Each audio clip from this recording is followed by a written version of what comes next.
Kumusta kaibigan? Ang kwento na ating itatampok ngayon ay ang movie na Creed.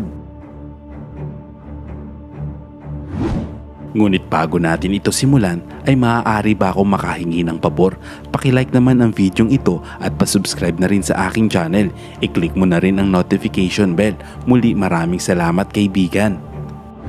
Nagsimula ang kwento sa isang batang lalaki na nagngangalang Adonis Creed na nasangkot sa isang away sa isang bilangguan ng mga bata. Ilang sandali pa ay dumating na ang mga opisyal ng bilangguan upang pigilan ang kaguluhan. Samantala, isang babaeng nagngangalang Mary Ann ang dumating sa bilangguan at nakita si Adonis sa isang silid ng bilangguan.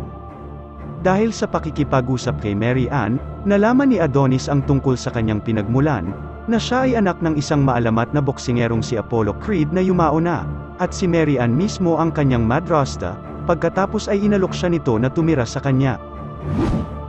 Pagkalipas ng ilang taon, si Adonis ay lumaki at nagtrabaho sa isang finance company at naging maayos ang career sa kumpanya dahil sa bagong promotion na natanggap. Gayunpaman, nagbitiw pa rin siya sa kanyang trabaho dahil gusto niyang ituloy ang kanyang pangarap na maging isang profesional na boksingero.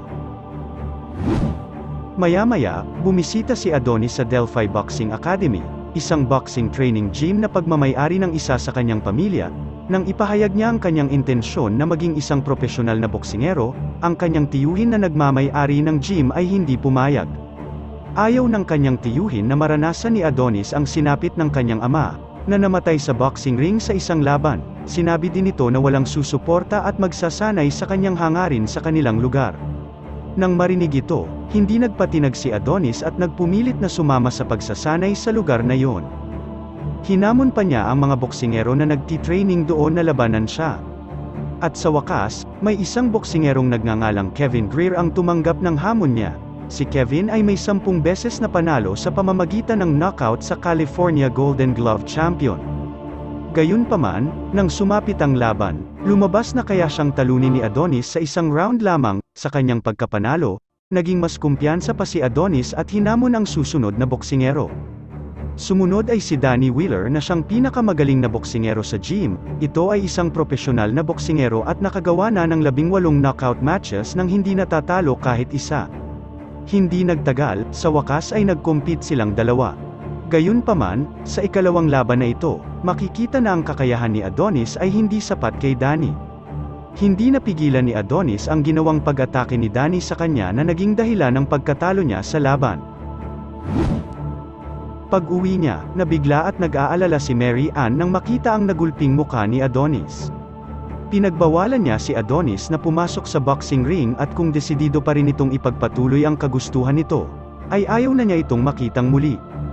Kaya tuluyan ang umalis ng bahay si Adonis, nagpasya siyang pumunta sa Philadelphia upang bisitahin ang isang maalamat na boksingero, si Rocky Balboa na siyang tumalo at bumugbog sa kanyang ama.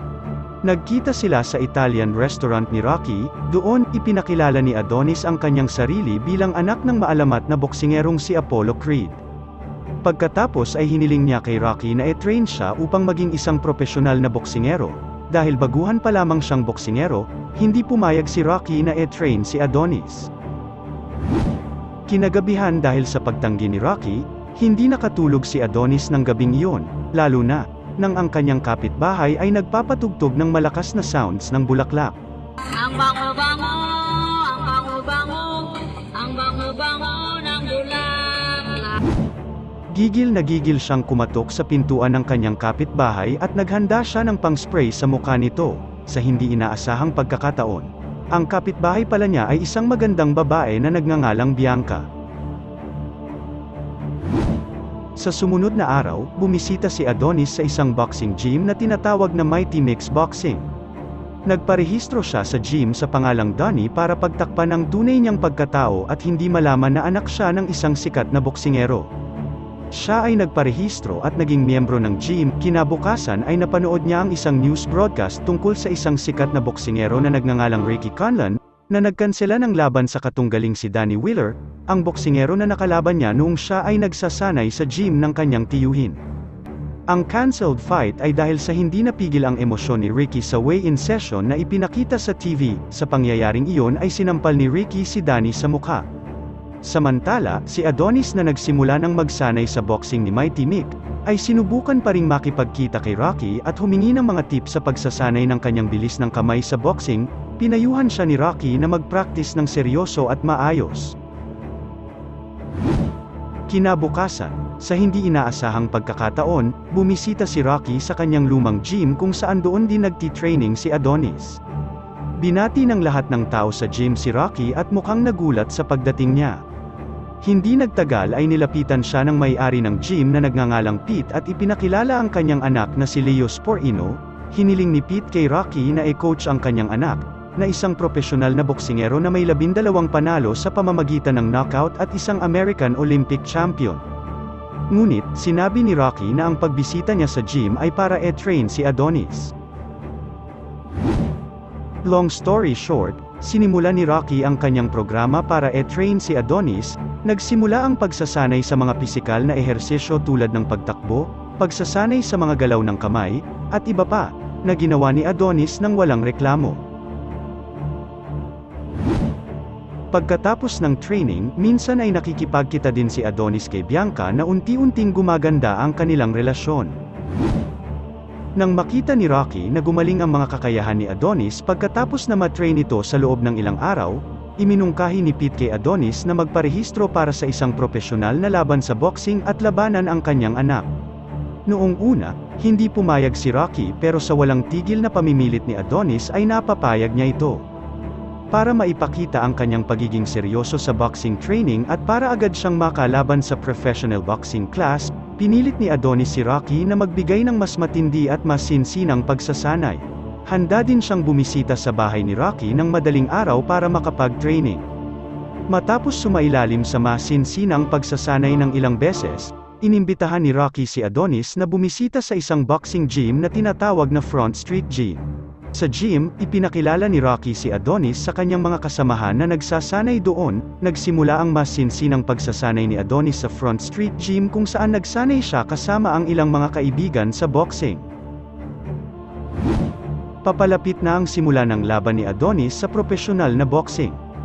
Kakalabanin niya si Leo sa laban na yon. Bago ang laban, nilapitan ni Pete si Rocky at tinanong ang profile ni Adonis na anak ni Apollo Creed.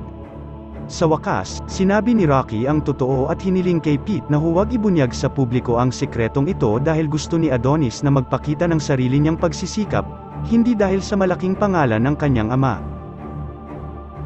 Mukhang kinakabahan si Adonis sa laban kaya kinailangan niyang pumunta sa banyo bago magsimula ang laban. Handa na siyang pumasok sa ring at labanan si Leo. Nagsimula ang unang round at si Leo ang nangunguna sa laban samantalang si Adonis ay nahirapan. Gayunpaman, sa ikalawang round, mula sa mga tip na ibinigay ni Rocky, nagawa niyang sabayan at magbigay ng counter-attack patungo sa kalaban, at sunod-sunod na atake kay Leo ang pinakawalan niya sa pagtatapos ng second round, at sa wakas ay nagawa niyang pabagsakin ito. Bumagsak si Leo matapos makatanggap ng magkakasunod na suntok na itinuro sa kanya ni FPJ, agad na kumalat ang tagumpay ni Adonis sa lahat ng dako. Maging ang profile niya bilang anak ni Apollo Creed ay nag-leak at naibalita ng press sa TV. Sa pagkapanalo ni Adonis, naging interesado ang manager na si Ricky Conlan na e-challenge siya. Dahil dito, nakipagkita ang manager kina Adonis at Rocky para pag-usapan ang alok na laban ng kanyang kliyente. Ang laban na ito ang huling laban ni Ricky dahil siya ay magre-retiro at magsisilbi sa kanyang sintensya sa pagkakulong, dahil sa kanyang kaso. Noong una ay tinanggihan ni Rocky ang alok na makipaglaban si Adonis kay Ricky dahil ayon dito, hindi pa handa si Adonis na makipaglaban. Samantalang si Ricky, ay matagal ng profesional na boksingero, ay tiyak na mayaman na ito sa karanasan at mas mahusay ang mga skills kaysa kay Adonis. Gayunpaman, dahil sa patuloy na pagsisikap ni Adonis na kumbinsihin si Rocky, sumang-ayon ito sa alok. Ang laban kay Ricky Conlan ay hindi ordinaryong laban. Mas dapat na ihanda ni Adonis ang sarili para mapantayan ang laban kay Ricky. Nagpatuloy si Adonis sa pagsasanay sa boxing ring dahil sa matinding pagsasanay na ibinigay sa kanya, tila humihina ang pangangatawan ni Rocky bilang trainer dahil sa pagod. Isang araw, bigla na lamang itong nawala ng malay at nagsuka habang tini-train si Adonis. Matapos magpagamot sa ospital, natuklasang may cancer si Rocky at pinayuhan na sumailalim sa mga chemotherapy session. Hiniling niya sa doktor na ilihim kay Adonis ang kanyang karamdaman upang makapag-focus ito sa kanyang nalalapit na laban. Kinabukasan, Na-train muli ni Rocky si Adonis, kahit medyo mahina ang itsura niya, naglaan pa rin siya ng oras para magbigay ng training session. Sa pagtatapos ng rehearsal, nalaman ni Adonis na may cancer si Rocky mula sa brochure na nakalagay sa jacket nito. Gayunpaman, ayaw mag-alala ni Rocky si Adonis at sinabi niya dito na huwag isipin ang kanyang karamdaman. Dagdag pa nito, na hindi niya pamilya si Adonis kaya kailangan lang niyang mag-focus sa laban. Nang marinig ito ni Adonis, naging emosyonal ito at iniwan si Rocky. Para pakalmahin ang kanyang emosyon, nagkita si Adonis at Bianca na magkakaroon ng musical performance ng araw na yon. Dahil masama ang kanyang loob, hindi napigil ang masangkot siya sa kaguluhan ng mga sandaling yon. Nagalit siya sa isa sa mga manonood, dahil sinabi nito na kamukha niya daw si Rendon Labrador. Pagkatapos ay sinuntok niya ang audience, na nagresulta sa pagdala sa kanya sa himpilan ng pulisya at doon nagpalipas ng magdamag. Dumating si Rocky para sunduin si Adonis sa istasyon ng pulisya. Pagkatapos, niyaya siya nitong maglakad, nag-usap sila ng maayos at ipinaliwanag ang sinabi dito. Ang ibig niya lamang sabihin ay hindi na ito kailangang mag-alala para sa kanya at tumutok na lang sa laban na malapit ng mangyari. Long story short, nagkapatawaran ang dalawa at nagsagawa muli si Adonis ng matinding training. Nagti-training si Adonis pagkatapos ng practice para maging handa sa laban kontra kay Ricky. Minsan naman ay nagbibigay si Rocky ng mga sesyon ng pagsasanay sa ospital kapag kailangan niyang sumailalim sa ilang mga medical examination. Sa wakas, dumating ang pinakahihintay na sandali kung saan nagkita sina Adonis at Ricky Conlon sa isang press conference isang araw bago magsimula ang laban. Naging emosyonal na naman si Adonis nang magsalita si Ricky ng mga salitang masakit sa kanya hanggang sa magsigawan sila sa press conference broadcast. Nang gabing iyon, pinayuhan ni Rocky si Adonis na kontrolin ng mabuti ang kanyang emosyon sa laban. Hindi rin nagtagal ay dinalaw siya ni Bianca at masaya silang nag-usap.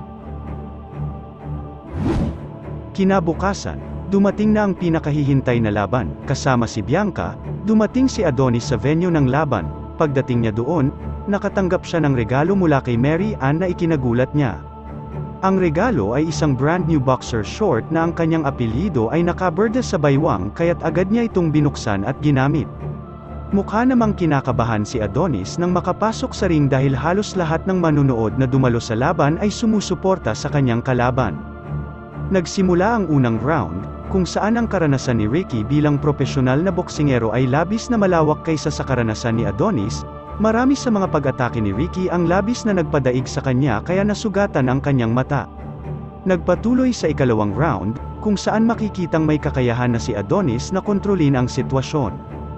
Sa matinding pagsisikap, napantayan niya ang pag-atake sa pamamagitan ng pagtama niya sa pisngi ni Ricky na dahilan upang magasgasan ito at magdugo. Nagpatuloy ang 5th round kung saan naging balanse ang mga atakeng ipinakita ng dalawang boksingero. Gayunpaman, sa sumunod na round, natigilan si Adonis hanggang sa nagawa ni Ricky ang isang suntok sa kanyang mukha hanggang sa siya ay nawala ng malay. Matapos makita ang kanyang kalaban na walang malay at nakahandusay sa sahig, agad na ipinagdiwang ni Ricky ang tagumpay. Gayunpaman, tila nakita ni Adonis ang figure ng kanyang ama sa kanyang pagkatulala at sinubukan siyang gisingin, agad naman siyang umiling at bumangon. At nagpatuloy ang laban. Sa rest session, nagpagamot si Adonis dahil namamaga ang kanyang mga mata. Dumating ang mga medics upang suriin ang kanyang mga mata at suriin ang kanyang paningin. Ihihinto ang laban kapag nalaman ng medical team na bahagyang napinsala ang kanyang isang mata dahil sa suntok. Habang nasa hilera ng audience seats, naghi-hysterical si Bianca dahil nag-aalala siya sa kalagayan nito. Nagpatuloy ang laban hanggang sa ika-12 round. Sa huling round na ito, si Adonis, na may diferensya na sa paningin, ay patuloy na inatake ng suntok si Ricky hanggang sa huli ay nagawa niyang patumbahin ang kanyang kalaban sa isang malakas na suntok. Napahiga si Ricky at natapos ang laban. Gayunpaman, nang ipagdiriwang na sana niya ang tagumpay, sinabi ng referee na ang mga puntos ang magtatakda kung sino ang mananalo. Ito ay dahil ang bawat boksingero ay may kamalayan pa rin hanggang sa natapos ang laban, kaya ito'y huhusgaan sa scorecard. At sa wakas ay inihayag ng referee na ang nagwagi sa boxing match ay si Ricky Conlon na maliit lang ang lamang kay Adonis. Nang matanggap ni Ricky ang championship belt, ibinulong niya kay Adonis na kinikilala niya ito at hinangaan ang kakayahang maging matigas laban sa kanya. Mapagkumbabang tinanggap ni Adonis ang kanyang pagkatalo ng walang sama ng loob. Pumasok sa ring ang TV reporter at kinausap siya sa pamamagitan ng pagtatanong kung ano ang sasabihin niya sa kanyang ama kung buhay pa ito. Sumagot si Adonis na sasabihin niyang mahal niya ang kanyang ama at ipinagmamalaki niyang naging tagapagmana ni Apollo Creed, at naiintindihan niyang hindi aksidente ang pagkamatay ng kanyang ama. Sana'y nagustuhan mo kaibigan ang kwentong ating itinampok. Kung magkagayon, ay baka naman pwedeng pakilike ang videong ito at pasubscribe na rin sa aking channel. Kung hindi mo naman ito nagustuhan, ay pwede mong pindutin ang dislike button ng 2 beses para makasigurado ka.